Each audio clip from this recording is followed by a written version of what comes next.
Let's start off with the reason why a data-first mindset and a data culture is extremely important. It's not actually because of data. It's because of the end possibilities, the outcomes, the revenue that can be done. It's effectively a realization that when we make decisions, we leverage on data. So in order to make those more precise decisions, those most effective ones, the ones that result in the arbitrage and doing something better than a competitor, ultimately it results in leveraging and using data. So all a data-driven culture or data-first mindset means is be consciously aware of the data. Be it in terms of, are we collecting it so that you can use it in future? Are we collecting the right information? To what extent are we collecting it? Is it accurate? Etc. and so forth. But fundamentally, it is to make sure that, well, you can be more efficient, more effective, and be more profitable.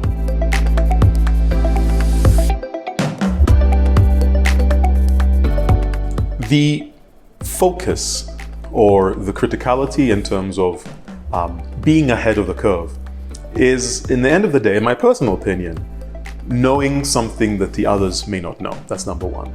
Or being able to act faster than the other.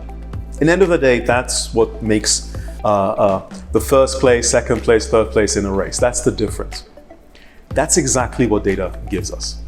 The ability to understand, know, act in a manner that benefits us. And secondly is to know something that someone else may not know.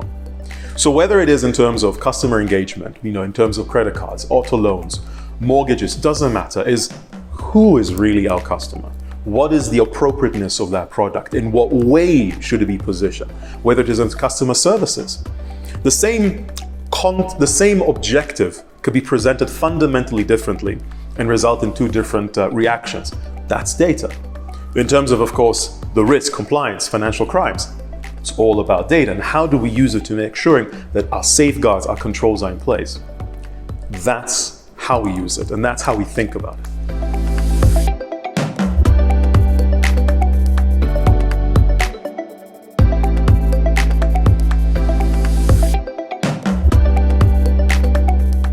There are in fact many examples. Let me take one of my favorite, and I'm not saying, when you have multiple kids, you say, who's your favorite? All are my favorite. But to give you one in particular is the bank assurance. Or in terms of, in fact, even the credit cards. We went out and saying, well, how do we fundamentally, the objective is, how do we increase convergence? But it's taking a step back in terms of, by using data, by understanding across the different products of bank assurance or the different products of the credit card, which of the customer segments is it truly relevant to? So suddenly now we have a tool, rather than coming and giving you this long list of all the products that I have, which sometimes happens when you, let's say, go to a website and you just have this long list of credit cards and you're like, well, which one is really relevant to me? I'm able to be targeted. We are able to be hyper-personal in terms of saying, I think these are relevant for you. Be more specific. And that's exactly what we did. And then on top of it, we're able to then further go and see who is going to convert, who has a higher likelihood of doing it, and making sure that we're dedicating time and effort and resources to bring them over the last mile. The outcome was phenomenal. Our convergences just skyrocketed. But all that was done, and I want to emphasize here, is already giving the people on the ground, giving the process. We didn't change anything there. That additional information and additional insight. Another example, if I may, is on our governance side, on our financial crime element, essentially. By having a better understanding on, let's say, AML alerts that are very likely to be a false positive, something that we don't want to really spend too much time on. That means from an operational efficiency for an investigation, we can spend, and that's what we're doing now, our time and our effort on those cases that are truly warranted of our time. These are just 2-3 examples of what's happening today, but I'm very proud that the organization that we have it's embedded in almost every product. It's embedded in every single mindset in terms of how can we further leverage on our data to get that extra bit of convergence, extra bit of understanding, be it a customer or a process.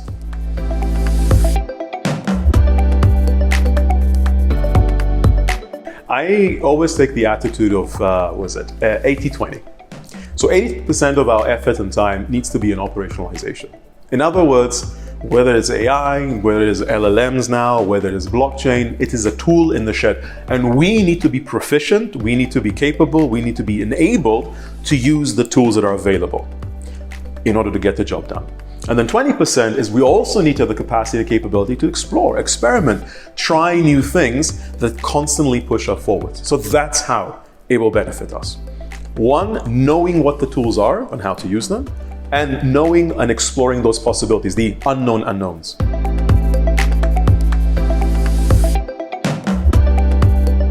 The common denominator of the digital environment, again, in my opinion, whether you the Grab or the delivery services, whatnot, and now in terms of even on travel, banking, is speed.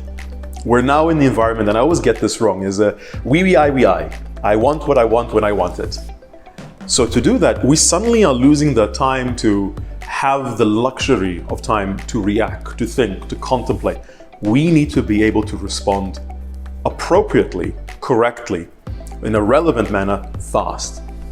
The only way to do that is through digital technology.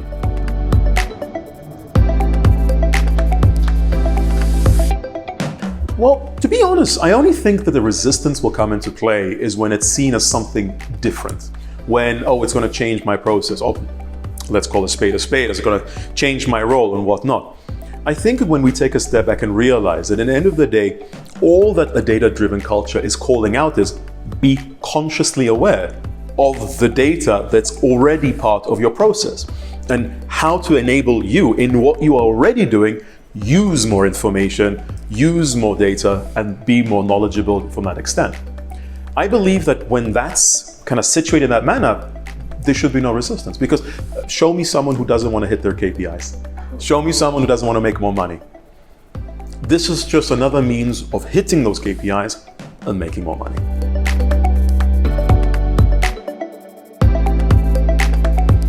Simple.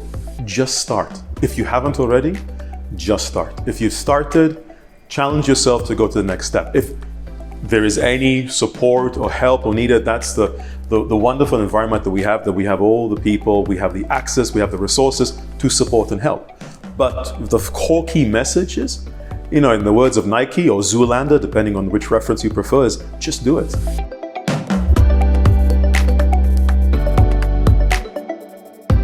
Well, it's a bit of a difficult one for me to answer because I am in that segment of geek and enjoying the numbers. But maybe let's remember what those numbers represent. It represents, in the case of a product, a credit card, in the case of a mortgage, it represents the customer. It represents how the customer interacts with us. It represents when they're interested in something. It represents how they're behaving.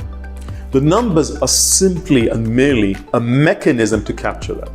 So when you think about it that way, the questions you ask is, what is the data? Or how the data is going to help me? No, the question is, what does the customer want? When does the customer want it? How can I engage the customer? Is there any potential concerns that the customer may exhibiting that we can identify and to preempt? So before they even call us, we call them. That is the way that we need to articulate data, not how can AI help me? How can data help me? No. It's how can we do better? How can we engage further? How can we be faster? How we can provide a better service? How can we understand what's needed? That's to me the way to humanize.